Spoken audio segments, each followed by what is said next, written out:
Hey guys, Don's Appliances here, asking you the question, what is rinse aid? Do I need it? So let's do a little dishwasher talk. So let's pop the hood, let's check it out. The rinse aid will actually go right here, crew. In everybody's dishwasher, we make some models are different, but 90% of dishwashers come with a rinse aid. It's basically like the Rain-X for your dishes. It actually has a surfactant and it actually changes the water level, so it's actually going to dry it faster and residue less spots. So if it's quicker in drying, then there won't be as many spots.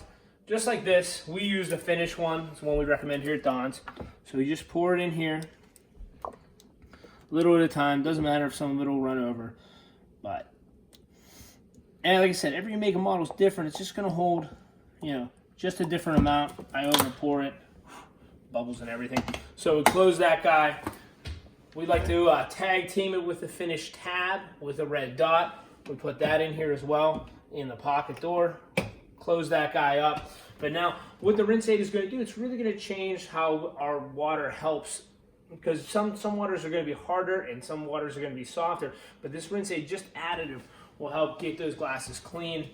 We want to actually hit normal. We're going to go sandy dry, just like this. And we're going to boost it too. We're going to get that extra hot on there, okay? So we'll hit start. We'll close the door on this guy. We did one already, if you guys can see up here, without rinse aid, and the one with the rinse aid. See the clear, no water spots. So it's going to help you dry, use less energy, and dry faster, okay? Thanks from Don's.